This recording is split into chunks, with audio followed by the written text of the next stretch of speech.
Eu sou o psicólogo Augusto Cury e falo com você, mulher extraordinária, que talvez tenha ouvido muitas vezes que seus melhores anos ficaram para trás. Depois de mais de 3 décadas escutando histórias reais, aprendi que a vida não se mede pelo calendário, mas pela coragem de recomeçar. Aos 50, 60 ou 70, é possível acender uma nova luz dentro de si, recuperar a alegria de viver, resgatar a autoestima e escrever capítulos melhores do que qualquer passado. Hoje, quero abrir esta jornada com você. Vamos olhar para dentro, organizar pensamentos, apaziguar o coração e criar uma narrativa onde você volta a ser a autora da própria história. Não trarei frases prontas, mas reflexões simples e profundas, nascidas do dia a dia, para que cada passo seja mais leve e consciente. Se esta introdução tocou você e deseja seguir comigo, deixe o número 1 nos comentários, assim saberei que estamos caminhando lado a lado rumo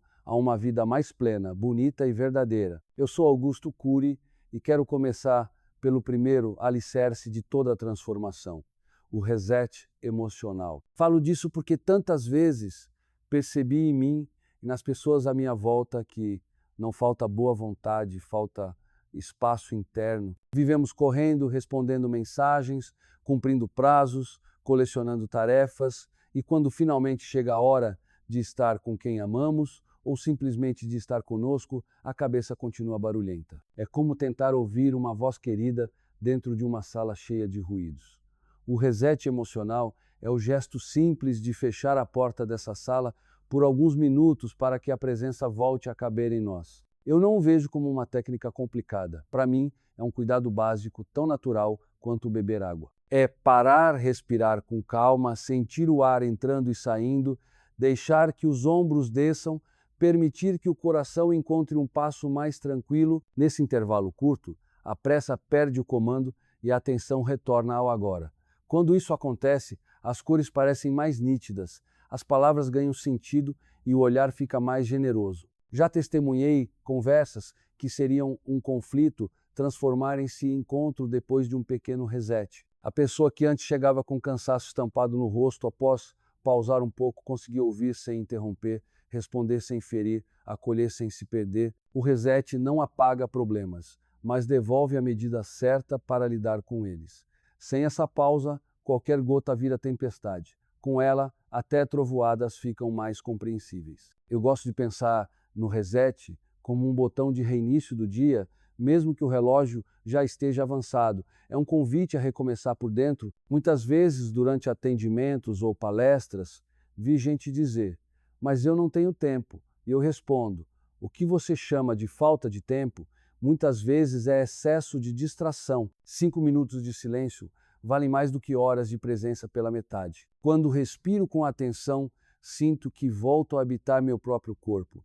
Percebo o sabor do café, o peso das mãos, a temperatura do ambiente. Essas pequenas percepções ancoram a mente no real, e o real quase sempre é menos assustador do que o filme que a cabeça projeta. Também aprendi que o reset emocional é uma forma de respeito. Respeito por mim, por quem está ao meu lado e pelo momento. É dizer, sem palavras, você merece minha atenção inteira. Crianças entendem isso. Um abraço dado com calma fala mais alto que discursos longos. Idosos entendem isso. Um olhar demorado cura solidões antigas. Casais entendem isso. Quando a pausa precede a fala volta a construir. Não há mistério. Sem reset, acumulamos. Com reset, organizamos. Sem reset, reagimos. Com reset, escolhemos. E escolher é a maior liberdade que temos. Quando eu pauso, percebo que muitas das minhas urgências eram apenas hábitos acelerados. O coração não foi feito para viver permanentemente em modo de alerta. Ele pede intervalos, como uma música bem tocada precisa de pausas para ser bela. E é bonito ver como, depois de respirar com calma, aquilo que parecia impossível volta a caber em pequenas atitudes. Pedir desculpas, agradecer, dizer agora entendi, ouvir até o fim, mudar de assunto para não ferir, admitir que estou cansado e preciso repousar. O reset emocional não é fuga, é preparo, não é negação, é cuidado. É o primeiro passo para que os outros passos tenham direção. Por isso eu começo por ele, sempre. Porque quando me concedo essa pausa, volto a ser autor da minha presença e, sendo autor da presença, posso voltar a ser autor da minha história. Quero abrir a cortina do que chamo de teatro da mente positiva. Quando olho para a minha própria história e para tantas histórias que ouvi, vejo que cada encontro que vivemos começa antes mesmo do primeiro olá. Ele nasce nos bastidores, no modo como conversamos conosco, nas cenas que ensaiamos em silêncio, nos diálogos que projetamos sem perceber. Se a minha mente monta um palco de desconfiança, entro nas relações com os ombros tensos e o olhar apressado. Se monta um palco de confiança, chego com um tom de voz mais sereno, um olhar que procura o melhor e uma disposição para acolher. Não é mágica, é a força simples das imagens e palavras que escolhemos para narrar a vida por dentro. Eu percebi isso tantas vezes. Em dias em que eu acordava repetindo mentalmente, vai ser difícil, tudo ao redor parecia confirmar a previsão. Bastava um atraso no trânsito para que amanhã desandasse. Em outros dias, quando eu me dizia, hoje eu vou escutar com calma, os mesmos imprevistos tinham outro peso. O trânsito continuava ali, mas a minha cena interna mudava. Saía o roteiro da irritação, entrava o roteiro da paciência. O mundo fora não obedece aos meus desejos, mas a forma como eu o recebo depende muito do palco que preparo. Pense na chegada em casa. Se a minha cabeça vem montada num teatro de cobrança, ninguém me entende, ninguém ajuda, qualquer detalhe vira prova de descaso. Uma toalha fora do lugar cresce como um gigante. Se ao contrário, eu chego com um teatro de encontro, quero estar presente, quero compreender, a mesma toalha vira só uma toalha, e sobra espaço para perceber o riso de quem me espera, o cheiro do alimento, o cansaço de quem também teve um dia longo. A diferença está no cenário interno, não no azulejo da cozinha. Esse teatro não é fantasia para negar dificuldades. Eu não finjo que a dor não existe, nem pinto o céu de azul quando está nublado. O que faço é escolher a lente. Posso olhar para o outro com a lupa da suspeita ou com a janela da curiosidade, posso entrar numa conversa usando o figurino do juiz ou de quem deseja compreender. E quando troco o figurino, a cena muda. Tenho visto casais que passaram anos ensaiando roteiros de defesa. Um fala e o outro já responde com escudo. Quando pouco a pouco eles começam a montar um palco de gentileza, um lugar seguro para dizer eu me sinto assim. Algo se reorganiza. As palavras perdem pontas, os silêncios ganham significado. Também vivi isso com amigos e com a minha equipe. Se a expectativa é de erro, eu enxergo erro em tudo. Se a expectativa é de crescimento, eu reconheço esforço, corrijo sem ferir e o ambiente respira. O teatro positivo não é ingenuidade, é compromisso com o que faz florescer. É lembrar que ninguém entrega o melhor quando pisa num palco cercado de vaias. Até a minha própria mente rende mais quando é recebida com respeito. Há ainda um detalhe bonito, esse teatro se alimenta de pequenos símbolos, uma música que me lembra um bom começo, uma fotografia que me devolve gratidão, uma frase curta que me recoloca na rota, hoje vou escolher a paz. Tudo isso ajuda a arrumar as luzes por dentro. Às vezes, antes de uma conversa importante, eu fecho os olhos e imagino a sala iluminada por calma. Vejo a cadeira onde vou me sentar, escuto o timbre do meu bom dia, desenho a cena de um diálogo em que as pessoas saem mais leves do que entraram. Não estou controlando o outro. Estou me disponibilizando para ser ponte. Quando eu falo de teatro da mente positiva, falo também de autoria. Quem escreve o roteiro? Se eu deixo que memórias de fracasso dirijam a peça, repito as mesmas falas gastas. Se assumo a caneta, posso criar um roteiro de aprendizado. Em vez de novo isso, eu digo desta vez vou fazer diferente. Em vez de ninguém me ouve, eu digo vou falar de um jeito que possa ser ouvido. O enredo não vira conto de fadas, mas deixa de ser tragédia anunciada. E há um efeito secundário precioso. Quando monto esse palco por dentro, começo a perceber o palco do outro. Eu noto o cansaço escondido nos olhos, a alegria tímida, o medo que pediu para vestir a fantasia da raiva. Isso muda a qualidade do meu encontro com as pessoas, porque a cena que eu preparo não serve apenas para mim, ela acolhe quem divide o palco comigo. A vida, afinal, é uma sucessão de atos compartilhados. No fim do dia, quando a cortina baixa, eu gosto de perguntar a mim mesmo, que teatro eu montei hoje? Se a resposta é um teatro de pressa, tomo nota para recomeçar melhor. Se é um teatro de presença, agradeço. O que sei, com a convicção de quem erra e recomeça muitas vezes, é que o teatro da mente positivo não elimina problemas, mas devolve dignidade às relações. Ele me lembra que antes de qualquer fala existe o silêncio onde escolho qual história quero viver. E é nesse silêncio que começa toda a transformação. O bem mais raro do nosso tempo é a presença total. Não falo de estar no mesmo cômodo sentado à mesma mesa ou dividido pelo mesmo sofá. Falo de estar inteiro, com o olhar que realmente enxerga, com os ouvidos que realmente escutam, com o coração disponível. Percebi isso em mim mesmo muitas vezes. O corpo presente, mas a cabeça distante, visitando preocupações, abrindo gavetas de tarefas, construindo conversas que ainda nem aconteceram. Nessas horas, eu não vivo o momento, eu o atravesso, e quando atravessamos momentos importantes, deixamos de colecionar memórias que poderiam nos sustentar em dias difíceis. A presença total começa antes do encontro. Começa quando eu decido que aquela pessoa que verei, meu par, meu filho, um amigo, um colega, merece um espaço sem ruídos. Não é um ritual complicado, é um gesto de respeito. É dizer por dentro, agora é a sua vez. Quando chego assim, a sala muda de clima, as palavras perdem a pressa, os silêncios deixam de assustar, o tempo ganha textura. É curioso como a atenção tem cheiro de casa, onde ela está. O outro relaxa os ombros e se permite ser quem é. Aprendi que presença não é feita de grandes discursos, mas de microgestos. O modo como apoio o telefone com a tela virada para baixo. O copo d'água que ofereço antes de começar um assunto delicado, o conte-me mais que sai sem pressa. O jeito de respirar quando o outro fala de algo que doeu.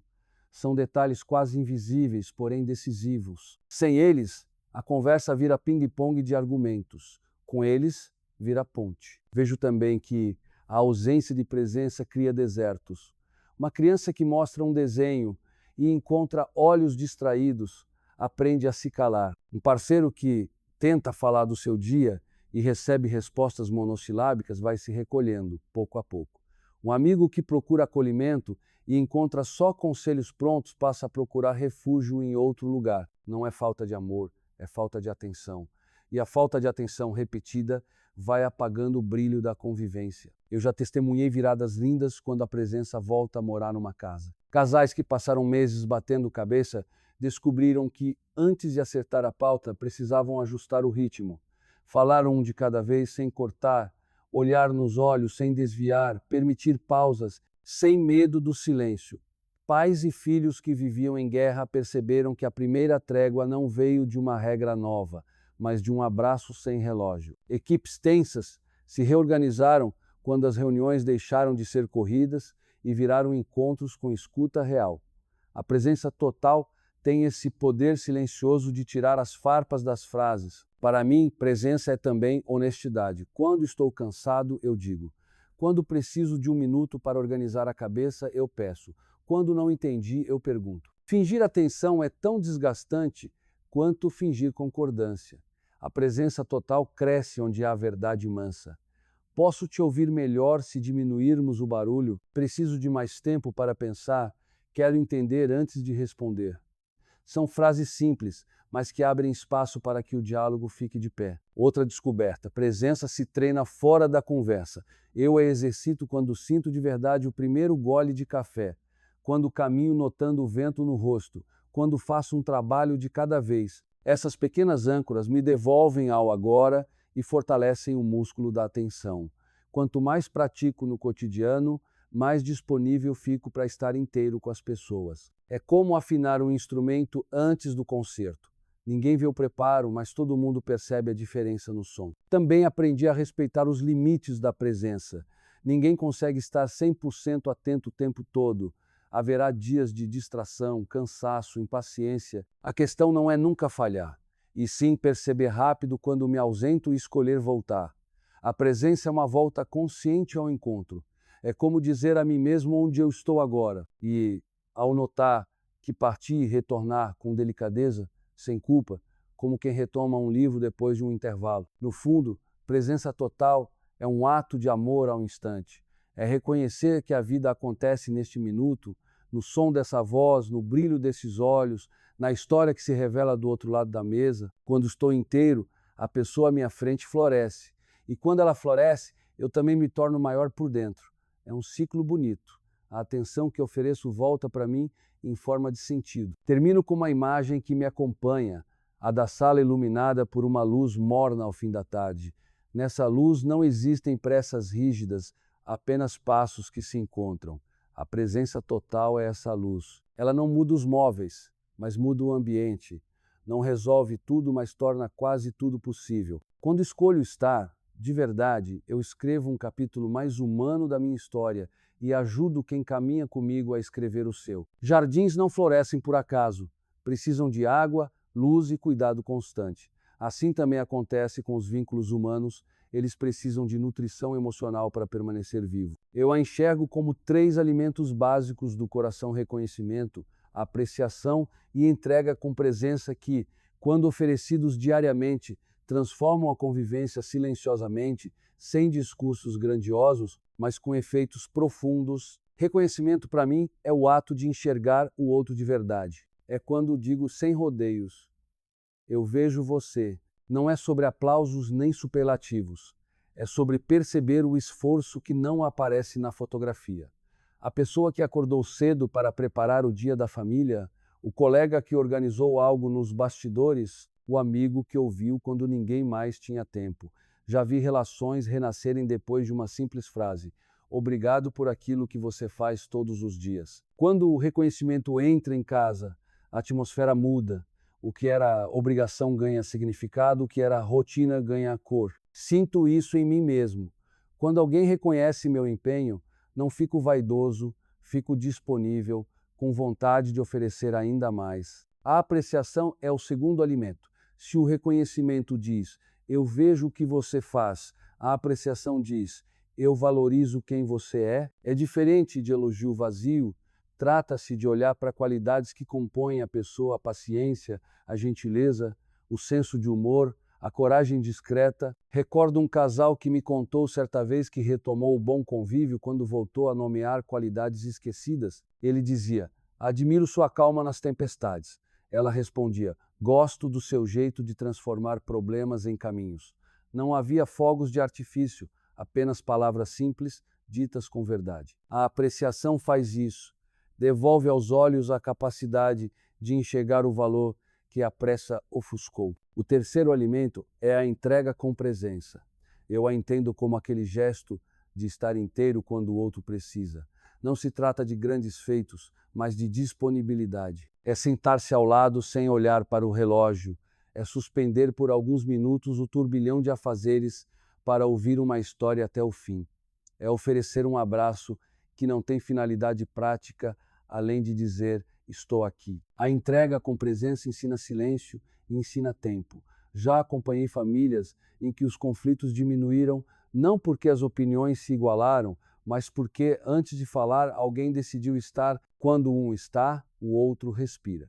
E quando os dois respiram, a conversa encontra um ritmo mais humano. Vejo a nutrição emocional como uma prática de cada dia, e não como evento esporádico. Assim como não alimentamos o corpo apenas nos aniversários, também não alimentamos o coração apenas em datas especiais. Um bilhete curto, um sorriso na porta, um café levado à mesa, um como você está de verdade, podem ter um efeito que não cabe em estatísticas. Esses gestos pequenos criam confiança, e confiança é o solo onde os afetos crescem sem medo. Há um fenômeno que observo com frequência.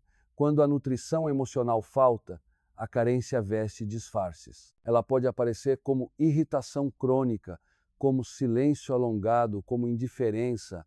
No fundo não é desamor, é fome. Fome de ser visto, de ser valorizado, de não caminhar sozinho. E o inverso também é verdadeiro. Quando o reconhecimento, a apreciação e a entrega estão presentes, muitas arestas se tornam menos pontiagudas. O que antes gerava disputa passa a caber numa conversa. O que era mal entendido passa a ser pergunta. O que parecia distância revela-se apenas cansaço. Também aprendi que nutrir não é mimar. Reconhecer não é aplaudir tudo. É ver com honestidade. Apreciar não é ignorar limites. É valorizar a essência mesmo quando ajustes são necessários. Entregar-se com presença não é renunciar a si. É estar disponível sem se perder. Nutrir é equilibrar firmeza e cuidado, verdade e ternura. É dizer sim ao que constrói e não ao que fere, sempre com respeito. Gosto de pensar que a nutrição emocional deixa rastros. Depois de um dia nutrido, a casa parece mais silenciosa por dentro. Ainda que o trânsito lá fora continue o mesmo, depois de uma conversa nutrida, o corpo descansa melhor, como quem devolveu às palavras o seu lugar. E depois de meses nutrindo, as memórias se tornam abrigo. Lembramos do riso partilhado, do toque que acalmou, da frase que nos devolveu ânimo quando ele parecia ter ido embora. Se eu pudesse resumir este quarto pilar em uma única imagem, voltaria ao jardim. Cada eu vejo você é uma gota d'água. Cada eu admiro você é luz que alcança a folha. Cada estou aqui é adubo que fortalece a raiz. Jardins não se formam de um dia para o outro, mas quando a nutrição é constante, mesmo as plantas mais frágeis encontram força para florescer. Assim é com as relações.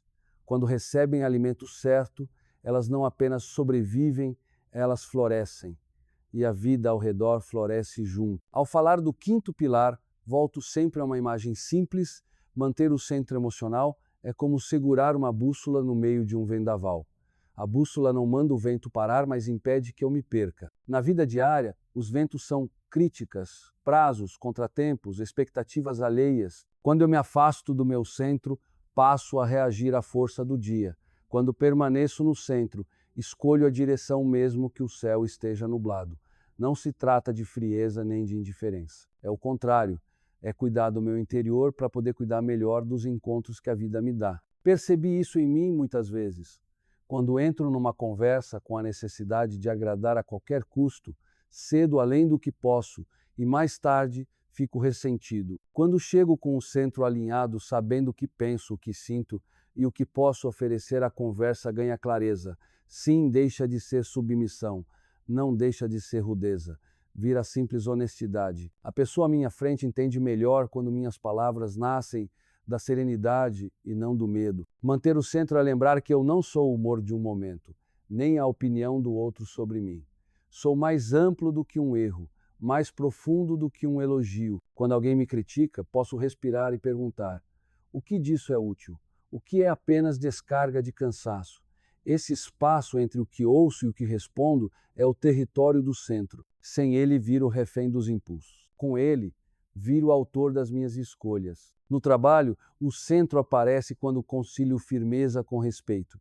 Já participei de reuniões em que a tensão quase nos vencera. Nos minutos em que consegui voltar para mim, ajeitar a postura, abrandar o tom, escutar de verdade, o diálogo mudou de cor. Não porque eu tivesse respostas brilhantes, mas porque uma presença serena contamina o ambiente. Em casa, acontece o mesmo. Uma discussão que poderia virar tempestade se transforma em aprendizado quando alguém, antes de retrucar, retorna ao próprio eixo e diz: eu quero entender, vamos com calma. Manter o centro também é proteger fronteiras invisíveis. Eu não preciso assumir todas as demandas do mundo para provar que sou bom. Posso dizer: agora não consigo, hoje não estou bem, preciso de silêncio. Descobri que a gentileza mais bonita nasce do equilíbrio. Quando estou inteiro, meu abraço não pesa, minha palavra não fere, minha ajuda não cobra troco. Quando me abandono, até o que faço de bom vem acompanhado de exaustão e cobrança. Há um engano comum: confundir centro com rigidez.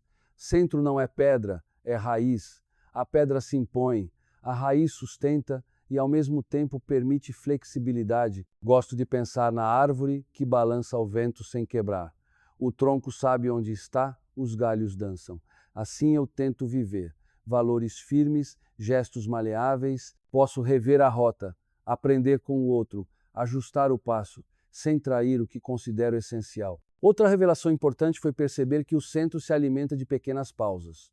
Não preciso de grandes retiros para reencontrá-lo. Bastam intervalos de presença ao longo do dia. Fecho os olhos por alguns instantes antes de uma conversa difícil. Respiro fundo quando sinto que a voz quer subir de tom. Caminho um quarteirão atento aos sons da rua para esvaziar o tumulto interno. Esses atos simples são como nós em uma rede, impedem que o tecido da calma se rasgue. No campo afetivo, manter o centro impede que a relação se torne um balanço de exigências. Quando eu me perco de mim, peço ao outro que me salve, que adivinhe, que preencha vazios que são meus. Quando permaneço no centro, encontro o outro por escolha, não por carência. Posso dizer o que preciso sem dramatizar, posso acolher sem me dissolver. O amor, assim, deixa de ser um jogo de forças e vira um encontro de inteiros. Também aprendi que o centro se fortalece quando acolho minhas vulnerabilidades. Fingir que estou sempre bem é a receita certa para cair do eixo. Preferi a verdade simples. Hoje estou mais sensível. Estou inseguro com isso. Preciso de ajuda. Longe de me diminuir, essa franqueza me devolve ao chão. Quem admite a própria humanidade pisa firme, porque não gasta energia mantendo máscaras. Por fim, penso no centro como um farol. O mar pode se agitar, as ondas podem cobrir a vista por alguns segundos, mas o farol permanece. Ele não evita a tormenta, apenas lembra o caminho. Em dias bons, quase esqueço que ele existe. Em dias difíceis, é tudo o que busco. Manter o centro é cultivar esse farol dentro de mim. Uma luz feita de coerência, pausas, limites, escuta e compaixão. Quando ela está acesa, eu enxergo melhor por onde ir e, principalmente, reconheço quem sou mesmo quando o mundo, por um instante, parece querer me dizer o contrário. A voz. Aprendi, no convívio diário com pessoas e histórias, que a voz é muito mais do que som. Ela é clima, é presença, é assinatura emocional. Já vi conversas com palavras corretas fracassarem porque o tom era áspero, e já vi diálogos com frases simples criarem pontes apenas porque foram ditas com calor humano. A voz conta quem somos antes mesmo de terminarmos a primeira frase. Ela entrega cansaços ocultos, alegrias discretas, impaciências maquilhadas e esperanças que não cabem no texto. Percebi isso em mim. Quando chego acelerado, a voz corre. Quando estou defensivo, a voz cria muros. Quando respiro e me aquieto, a voz abre janelas. O curioso é que muitas vezes não nos damos conta. Dizemos, estou bem com um fio de frieza, e o outro escuta, não se aproxime. Dizemos, vamos conversar em tom de sentença, e o outro se arma para o combate. A voz, portanto, antecede o conteúdo. É como a moldura de um quadro, pode valorizar a pintura ou distrair o olhar. A voz tem ritmo. Há vozes que atropelam e não escutam ninguém. Há vozes que pausam e criam espaço para o outro existir. Descobri que o silêncio entre as frases vale tanto quanto as frases. Pausas generosas sinalizam respeito, curiosidade, vontade de compreender. Pausas agressivas carregam ironia. Por isso, quando eu quero verdadeiramente entender alguém, eu diminuo a velocidade. É como sussurrar para a pressa, agora não. A voz também tem temperatura. Pode aquecer um ambiente frio, pode esfriar uma discussão em chamas. Já entrei em reuniões tensas onde cada palavra parecia faísca. Ali, a mudança não veio de ideias brilhantes, mas de uma voz que escolheu ser abrigo. O tom baixou, a dicção amaciou e, de repente, as pessoas começaram a se escutar. Em casa acontece o mesmo. Uma criança, por exemplo, não precisa de discursos longos, precisa de uma voz que diga, eu estou aqui, sem ameaças ou sarcasmo. Outra descoberta é a coerência entre voz e olhar. Quando a voz diz, eu me importo, mas os olhos passeiam pelo ecrã do telemóvel, o cérebro do outro escolhe acreditar no olhar. A voz ganha força quando caminha ao lado dos gestos. Um obrigado dito com o corpo apressado soa burocrático, o mesmo obrigado com o corpo virado para a pessoa e um segundo de presença vira reconhecimento. A voz guarda memórias. Quase todos nós recordamos uma frase que nos levantou num dia difícil ou um comentário duro que ficou ecoando por anos. É por isso que tenho cautela com a ironia. Ela parece inteligente na hora, mas deixa marcas. Prefiro a firmeza clara à ironia elegante. Firmeza informa sem humilhar. Ironia diverte quem fala e envergonha quem escuta. Aprendi também a ouvir a minha voz por dentro antes de liberá-la por fora. Há dias em que a voz interna vem carregada de exigência, se eu a solto, viro juiz. Noutros, vem impregnada de medo. Se eu a solto, viro fuga. Quando percebo isso, paro um instante, ajeito a respiração, troco a chave. Em vez de julgamento, curiosidade. Em vez de medo, presença. Não é truque. É higiene emocional da fala. No relacionamento a dois, a voz é um pacto. Prometemos sem contrato que não vamos usar o tom como arma. Prometemos que, mesmo contrariados, não vamos atirar etiquetas que não voltam. Você sempre, você nunca. A voz que generaliza fecha portas. A voz que descreve abre trilhos.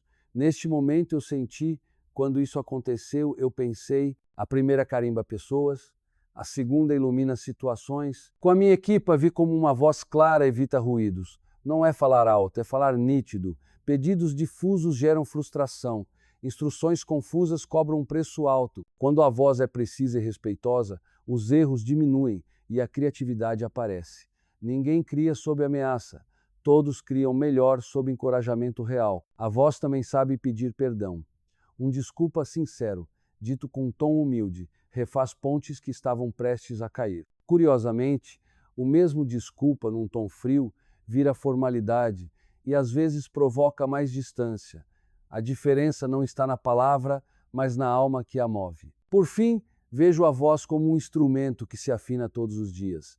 Afino-a quando descanso, porque o cansaço torna qualquer timbre áspero. Afino-a quando escuto, porque quem ouve bem fala melhor. Afino-a quando cuido do que penso, porque a boca repete o que a mente cochicha. E, sobretudo, afino-a quando escolho ser casa para o outro, em vez de tribunal. A voz não resolve todos os conflitos, mas decide se teremos guerra ou travessia. Quando escolho a travessia, minha voz deixa de ser ruído e se torna caminho. Volto-me para algo que parece simples, mas muda tudo. Usar o próprio prazer como ferramenta de conexão. Digo prazer no sentido mais amplo e humano. A alegria genuína de estar ali, o contentamento de participar, o brilho nos olhos quando a vida encontra um lugar dentro de nós. Ao longo dos anos, percebi que muitas relações se tornam opacas não por falta de esforço, mas por excesso de atuação. Pessoas se preocupam em agradar, em cumprir expectativas, em parecer corretas, e nesse teatro deixam de sentir. Quando deixamos de sentir, ficamos presentes no corpo, mas ausentes na alma. A conversa continua, porém o encontro se esvazia. Aprendi, em mim e nos outros, que o prazer autêntico é contagioso. Quando alguém saboreia a própria presença, o ambiente muda de clima, um sorriso espontâneo, um que bom estar aqui dito sem pose, um olhar que agradece o momento, tudo isso comunica sem precisar de explicação. É como acender uma luz morna numa sala fria. O outro relaxa, baixa as defesas, arrisca mostrar quem é. Não se trata de euforia, mas de uma paz viva, uma gratidão silenciosa que dá sentido às coisas comuns. Preparar uma refeição juntos, caminhar ao fim da tarde, conversar sem pressa, ouvir uma história até o fim. Muitas vezes vi pessoas empenhadas em impressionar e justamente por isso mais distantes. O desejo de provar valor rouba a espontaneidade. Em contrapartida, quando escolhem desfrutar do café recém-passado, da música que toca ao fundo, do simples fato de dividir a mesa, as barreiras caem. O prazer autêntico convida, não exige, acolhe, não cobra.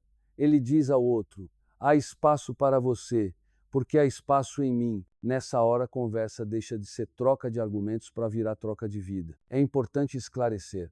Usar o próprio prazer como ponte não é egoísmo. Egoísmo pede palco, busca aplauso, quer ser centro o tempo todo. O prazer autêntico, ao contrário, reparte o palco. Ele multiplica a presença. Quando eu me permito sentir, ganho uma escuta melhor, porque já não estou defendendo um personagem. Quando me alegro com o que recebo, ganho generosidade para oferecer. E quando celebro o momento, paro de comparar o presente com um ideal inalcançável. Assim, o outro deixa de ser medido e passa a ser encontrado. Percebi que essa ferramenta nasce de 3 movimentos discretos. O primeiro é reconhecer as próprias fontes de alegria. O que me ilumina de verdade? Silêncio, música, natureza, conversa mansa. O segundo é dar permissão para receber. A quem ofereça muito, mas receba pouco. A mão vive estendida para fora e esquece de acolher o que volta. O terceiro é saborear. E saborear é mais do que notar. É permitir que a experiência crie raízes, por alguns segundos a mais, antes que a mente corra para a próxima tarefa. Também descobri que o prazer autêntico cria memória.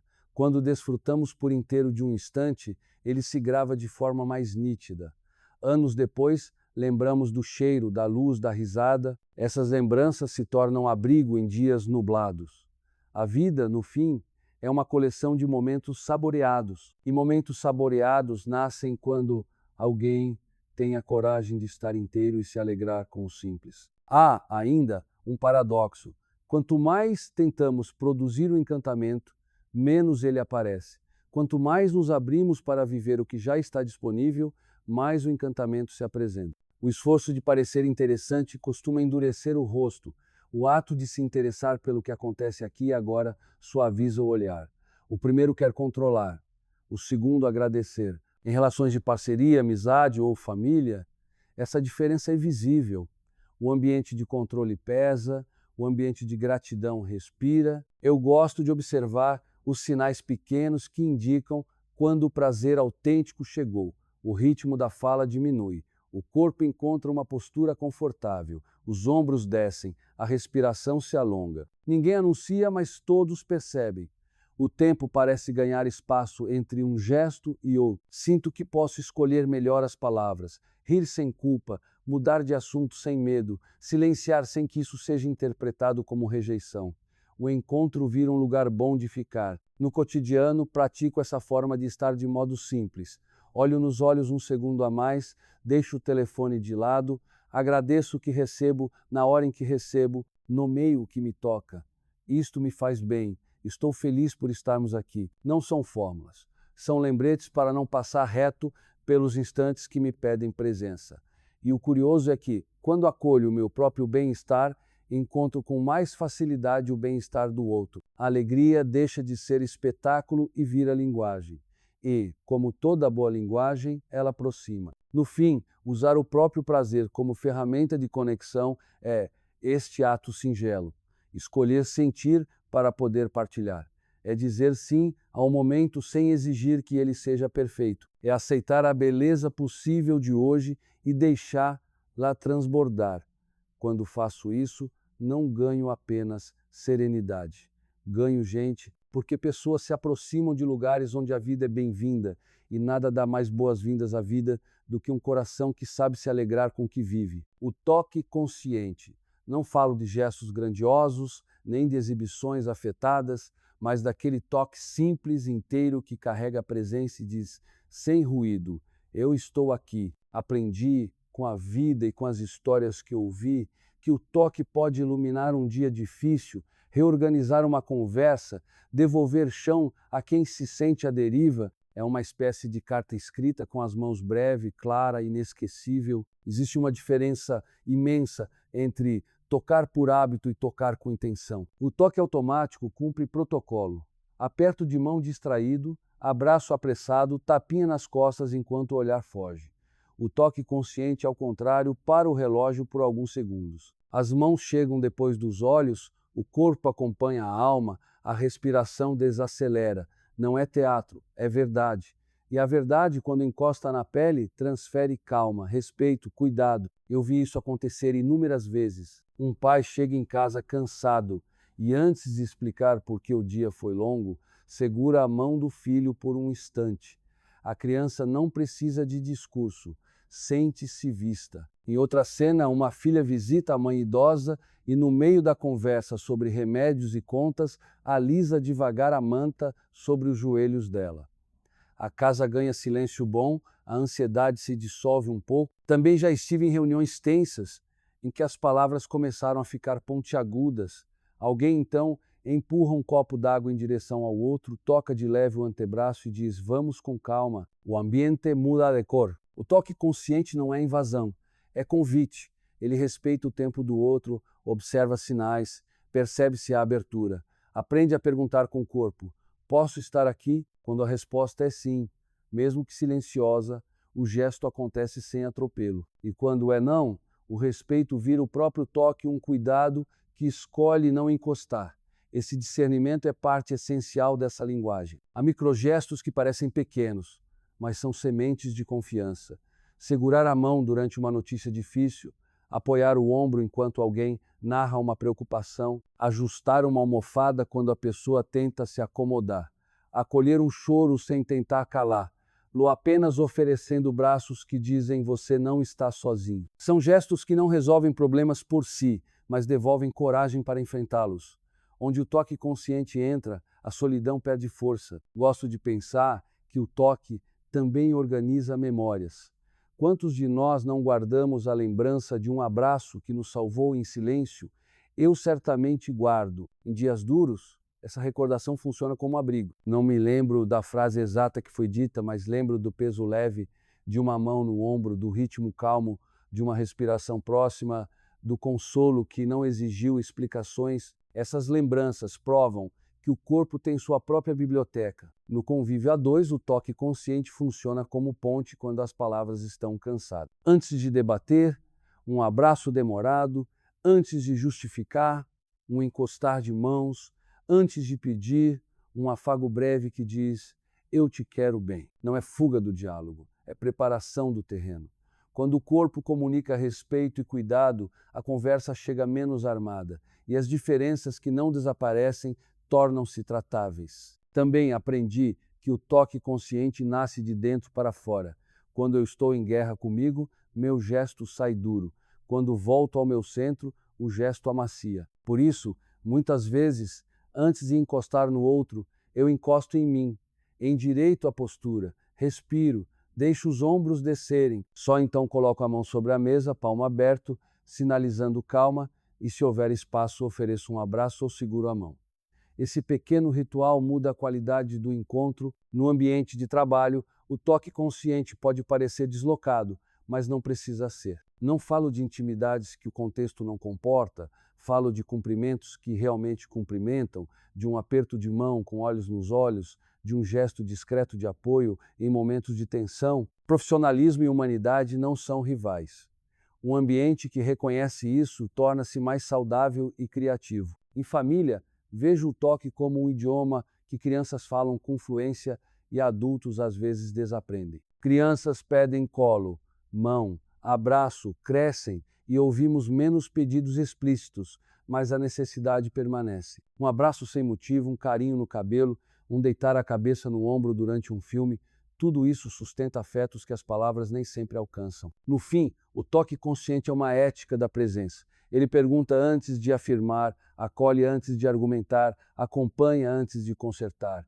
Não precisa de palco, precisa de verdade. Quando toco com intenção, eu digo com o corpo: você importa, eu vejo você, podemos atravessar juntos. E muitas vezes é exatamente isso que faltava para transformar um dia comum em um capítulo que vale a pena guardar. A antecipação, ela nasce antes do acontecimento, cresce nos bastidores do dia e colore o presente com a luz do que ainda virá. Percebi em mim e nas pessoas que acompanhei que quando a antecipação é bem cuidada, o coração ganha uma esperança mansa, a rotina respira e os encontros ganham sabor. Não se trata de truques, mas de um jeito de olhar, preparar terreno para que o futuro encontre espaço dentro de nós. A antecipação aparece em cenas simples. Quando pela manhã escrevo um bilhete curto dizendo: mais tarde quero ouvir você com calma, eu já começo a plantar expectativa boa. Quando envio, no meio da tarde, uma mensagem sincera,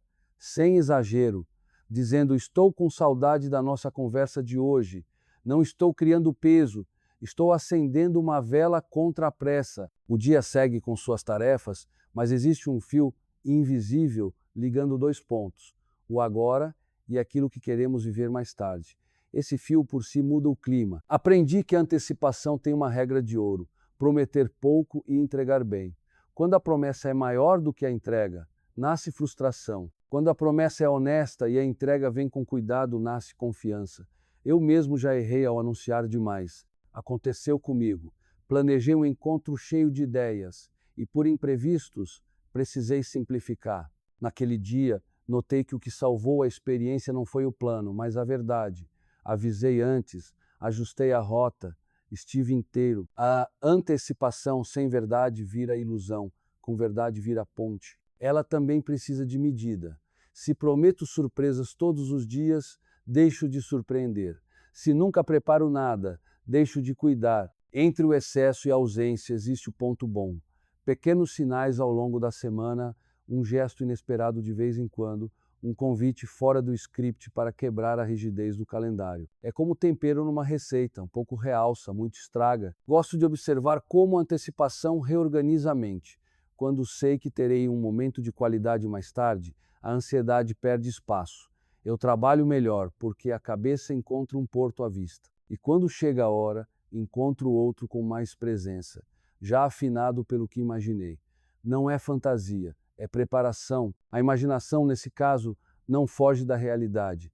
Ela pavimenta a estrada para que o real aconteça com menos ruído. A antecipação também mora nos rituais, uma música que sempre toca antes de um jantar a dois.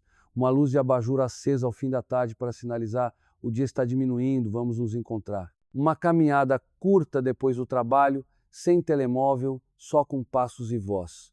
Esses gestos repetidos, quando feitos com alma, se tornam convites permanentes. O corpo aprende a reconhecer.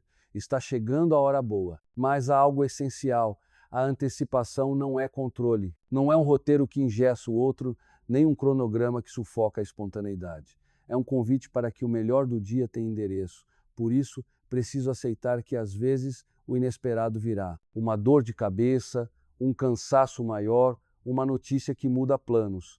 Nesses momentos, a antecipação não se perde, ela se transforma. Em vez de um jantar longo, um chá breve. Em vez de uma conversa extensa, um abraço calado. O sentido permanece, cuidar do vínculo. No trabalho, a antecipação cria ambientes mais humanos. Avisar com antecedência um tema sensível, partilhar objetivos do encontro, preparar uma pergunta gentil que abra a conversa, tudo isso reduz defesas. Já participei de reuniões que pareciam um campo de batalha.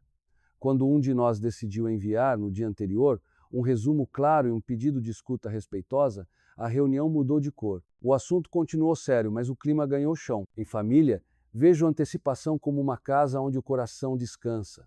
Crianças florescem quando sabem que à noite alguém as ouvirá sem pressa. Adolescentes se aproximam quando percebem que haverá espaço para falar sem sermão. Casais se reencontram quando descobrem que o até logo não é apenas uma frase cortês, mas um compromisso com o futuro próximo de presença. A antecipação, desse modo, combate a sensação de abandono que tantas vezes nasce dentro de casas cheias. Também aprendi a usar a antecipação como cuidado de mim. Quando marco comigo mesmo um pequeno prazer para depois terminar um capítulo de um livro, apreciar um pôr do sol, preparar um café com atenção, eu ensino à minha mente que o dia não é só tarefa. Essa promessa simples evita que eu me perca em obrigações. O futuro deixa de ser ameaça e volta a ser caminho. No fim, antecipar é esculpir esperança no meio do calendário, é escrever no ar. A vida terá seu momento de celebração, ainda hoje, ainda esta semana. É lembrar que não vivemos apenas de grandes datas, mas de pequenos faróis que acendemos pelo percurso. Quando cuido dessas luzes, eu me torno mais sereno, e quem caminha comigo se sente mais seguro. A antecipação não resolve problemas, mas decide o clima em que os enfrentaremos. E quase sempre o clima certo faz metade do trabalho, novidade na familiaridade. A vida a dois, a vida em família, a vida com amigos, todas precisam de chão firme para caminharmos com segurança. Esse chão é a rotina. Horários, hábitos, rituais simples, mas se pisamos sempre na mesma pedra, deixamos de perceber o caminho. A novidade, então, não vem para destruir a base, vem para oxigenar, devolver cor ao que estava desbotando, acordar o encanto que se acostumou a dormir. Eu aprendi que não é preciso fazer revoluções para reacender o brilho. Muitas vezes uma mudança de percurso já muda o dia. Preparar o café em silêncio num sábado, trocar a mesa da sala para perto da janela, colocar uma música antiga na hora do jantar, escrever um bilhete curto no bolso de quem sai cedo. Esses pequenos deslocamentos são convites para o olhar reaprender a ver. O cenário é o mesmo, mas a experiência se renova. Como uma fotografia tirada de outro ângulo, a vida revela detalhes que a pressa não via mais. A familiaridade, por sua vez, é preciosa. Ela é o abraço que não pergunta quem somos. É a certeza de que ali podemos descansar. Eu não abro mão dela. O que proponho é temperá-la. Um alimento sem sal é sem graça. Sal demais estraga. Assim também com o cotidiano. Previsibilidade em excesso anestesia. Surpresa em excesso cansa. O ponto de equilíbrio é combinar um eu sei com quem posso contar com um que bom hoje veio de um jeito novo. Quando isso acontece, o coração se sente seguro e ao mesmo tempo desperto. Vi casais reencontrarem a alegria com gestos quase invisíveis. Um deles decidiu começar as noites de terça com uma pergunta fixa: qual foi o melhor minuto do seu dia? A conversa, que antes patinava, passou a fluir. Outro casal trocou a televisão de lugar e instituiu a quinta-feira das histórias. Cada um trazia uma memória para contar. Nada épico, nada caro, apenas novidade costurada no tecido da familiaridade. O resultado foi uma casa mais leve, não porque os problemas desapareceram, mas porque a rotina ganhou significado. Também percebi que a novidade precisa ser coerente com quem somos. Não adianta vestir um personagem para surpreender. A máscara pesa e cai. A novidade mais bonita é a que revela novas faces da mesma pessoa. Quem é naturalmente carinhoso pode variar o modo de cuidar. Hoje com palavras, amanhã com um gesto silencioso, outro dia com uma pequena surpresa. Quem é mais brincalhão pode variar entre o riso leve e a imaginação criativa. A essência permanece, a forma se move. Há uma armadilha comum: o piloto automático. Ele nasce da pressa, dos compromissos, do cansaço acumulado. Quando percebo que entrei nesse modo, tudo vira cumprimento de tabela. O bom dia vira ruído, o abraço vira protocolo, a refeição vira abastecimento. A novidade, nesse contexto, funciona como um toque no ombro. Acorda, a vida aqui. Troco o percurso do passeio, mudo a ordem da conversa, preparo um prato que aprendi com alguém querido, leio em voz alta um trecho breve de um livro. Pequenas chaves que abrem janela. No trabalho, a novidade na familiaridade evita que equipes se tornem ilhas de repetição. Uma reunião em pé mais curta, um rodízio para conduzir a pauta, um momento mensal para celebrar pequenas vitórias, tudo isso areja o ambiente. O objetivo não é enfeitar o calendário, é lembrar que por trás das tarefas existem pessoas. Quando a rotina reconhece a humanidade, a criatividade volta e com ela a vontade de contribuir. Em família, gosto de rituais que anunciam novidade. A noite das velas em dias de chuva, a sobremesa compartilhada na varanda, a playlist do domingo, o passeio sem telemóvel ao cair da tarde, são marcas no tempo que dizem: este momento tem um sabor. Crianças crescem mais seguras quando sabem que haverá constância. Crescem mais curiosas quando descobrem que a constância aceita inventar. Adultos também. A novidade na familiaridade não compete com a simplicidade, pelo contrário, precisa dela. Uma mesa arrumada com o que já temos, um guardanapo colorido, uma vela acesa, uma fotografia antiga encostada no pote de flores, o comum ganha dignidade de festa. Não é cenário de revista, é cenário de presença. E presença é sempre novidade, porque nenhuma tarde é igual a outra quando estamos atentos. Por fim, aprendi que a melhor medida para saber se estamos equilibrando bem esses dois mundos é o humor da casa. Quando só há rotina, a casa pesa. Quando só há novidade, a casa cansa. Quando há familiaridade com pitadas de invenção, a casa respira. Eu escuto esse clima, as risadas surgem com mais facilidade, as conversas terminam menos ásperas, o sono chega mais manso. Então sei que o pilar está de pé. O que sustenta não é o espetáculo, é o cuidado diário de não deixar o amor adormecer em travesseiros iguais. A novidade na familiaridade é isso: acordar o encanto sem tirar o chão, a generosidade inteligente. Aprendi, escutando histórias e observando as minhas próprias relações, que não basta dar muito, é preciso dar bem, com consciência, verdade e limites. Há quem confunda generosidade com se anular. Cede em tudo, aceita tudo, silencia desejos, engole desconfortos.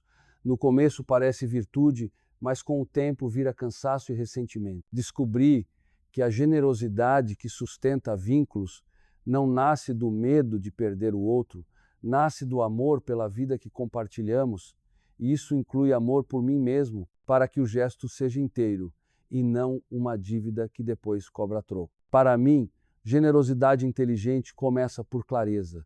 Eu preciso saber o que posso oferecer sem me perder.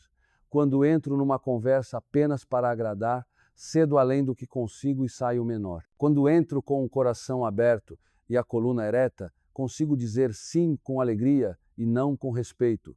É impressionante como um não sereno pode ser mais generoso do que um sim empurrado. O outro entende quando a minha palavra nasce de um lugar firme e tranquilo. Percebe que não há jogo, a verdade. Outro aspecto essencial é incluir os próprios desejos na partilha. Generosidade não é só atender pedidos, é também revelar o que nos alegra, o que nos toca, o que nos faz bem. Já vi relações renascerem quando as pessoas pararam de adivinhar e começaram a nomear. Gosto quando você me escuta até o fim. Fico feliz quando celebramos pequenas conquistas. Preciso de um pouco de silêncio ao chegar em casa. Frases simples, mas que tiram a convivência do escuro. Quando eu digo o que me faz bem, ofereço ao outro um mapa para cuidar de mim. E quando pergunto o que faz bem ao outro, recebo um mapa para cuidar dele. Isso é generosidade, construir pontes de mão dupla. Também aprendi que generosidade é tempo de qualidade. Não adianta presente se a presença não vem junto. Um gesto pequeno, um bilhete deixado na mesa, um chá preparado na hora certa, um elogio sincero dito no meio do dia carrega um valor que dinheiro nenhum compra. Generosidade não é grandiosidade, é atenção. É olhar e dizer, sem palavras, eu te vejo.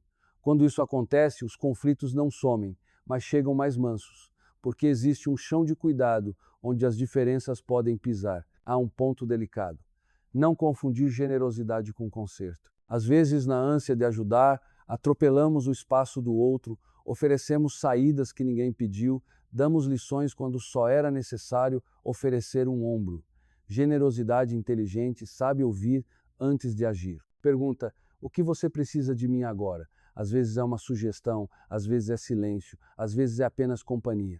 Quando eu respeito esse ritmo, o meu gesto chega ao destino certo. No trabalho, vi o poder de um ambiente onde a generosidade é prática diária. Agradecer pelo esforço, reconhecer publicamente uma boa ideia, dividir créditos, oferecer ajuda sem transformar isso em moeda de troca, tudo isso muda o clima. As pessoas ficam mais criativas porque se sentem seguras. Ninguém floresce sob desconfiança permanente.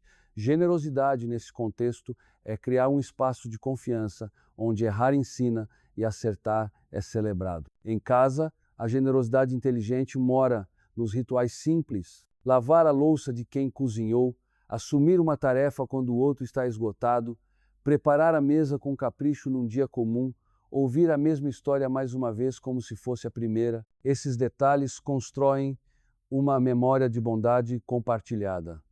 E memória de bondade vira abrigo nos dias nublados. Outra lição que a vida me deu: generosidade sem limite vira moeda que desvaloriza. Quando eu ofereço além do que posso, crio uma conta invisível para cobrar depois. Quando cuido dos limites, o que dou é limpo, não pede devolução. Dizer posso até aqui não empobrece, enriquece o vínculo, porque evita a soma de frustrações escondidas.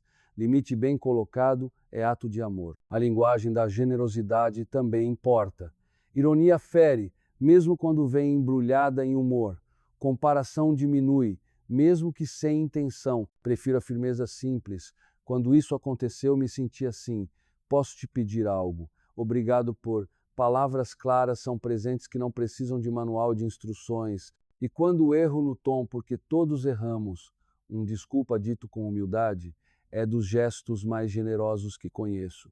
Ele devolve dignidade ao diálogo. Por fim, entendi que a generosidade inteligente é ciclo, não exceção. Eu cuido e sou cuidado, eu ensino e aprendo, eu ofereço e recebo. Quando esse ciclo gira, a casa respira, o trabalho ganha sentido, a amizade amadurece. O segredo não está em fazer muito de vez em quando, mas em fazer pouco e bem todos os dias. Um cuidado aqui, um reconhecimento ali, uma escuta inteira acolá. No somatório isso vira cultura do coração. E onde há essa cultura, os vínculos não apenas duram, eles se tornam um bom lugar para viver. Eu penso no 12º pilar como quem abre um baú antigo e encontra ali não objetos, mas instantes, cenas que permanecem vivas, mesmo quando o calendário já virou muitas páginas. Chamo essas cenas de memórias emocionais que não desbotam. Elas não nascem necessariamente dos grandes acontecimentos, mas de detalhes que por algum motivo nos atravessam por inteiro. Lembro-me de um casal que me contou, anos depois, sobre a primeira caminhada de mãos dadas numa praça comum do bairro, nada de fogos, nada de festa, Havia o cheiro das árvores depois da chuva, a luz amena do fim de tarde, o som distante de crianças rindo. Quando o tempo ficou difícil, era essa lembrança que eles voltavam, como quem volta para casa. Também guardo comigo a imagem de uma mãe com o desenho amarrotado do filho na gaveta. Cada vez que o papel reaparece, não é a tinta que fala, é o sentimento de ter sido lembrada por um gesto pequeno. Percebo que essas memórias se constroem com uma paleta de sentidos.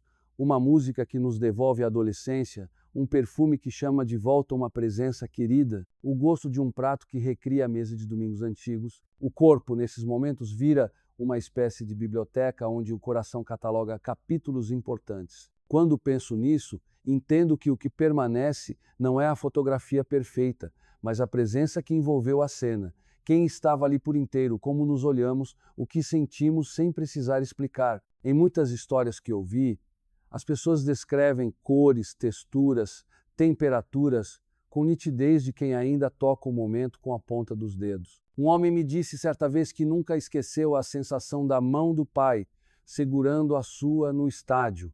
Não foi o resultado do jogo que ficou, foi o calor daquela segurança. Uma senhora me contou que, toda vez que escuta certa canção, volta ao dia do casamento não pelo vestido ou pela decoração, mas pelo olhar do parceiro no exato instante em que a música começou. Eu mesmo, ao sentir cheiro de café fresco, viajo para a cozinha da minha infância e reencontro a calma de uma conversa sem pressa. Essas memórias funcionam como abrigo. Nos dias pesados lembram quem somos e o que já nos sustentou. Também percebo que elas se formam quando há mais de um sentido aceso e quando o instante é vivido sem metade da atenção. Instantes apressados se dissolvem, instantes inteiros criam raízes. Há algo de misterioso nisso. Às vezes um evento planejado com perfeição se apaga, enquanto um episódio imprevisto se eterniza o riso debaixo de chuva, o silêncio partilhado diante de um pôr do sol, a luz de abajur que acalmou uma noite difícil. Gosto de imaginar essas memórias como fios que costuram a nossa história e lhe dão continuidade. São pontos de referência que nos ajudam a atravessar fases de mudança. Em casa, muitas vezes, esses fios estão nos rituais que se repetem com alma. A sobremesa de sexta, o abraço antes de dormir, a fotografia antiga sobre a estante que sempre provoca uma conversa. No trabalho, aparecem nas celebrações discretas de pequenas vitórias,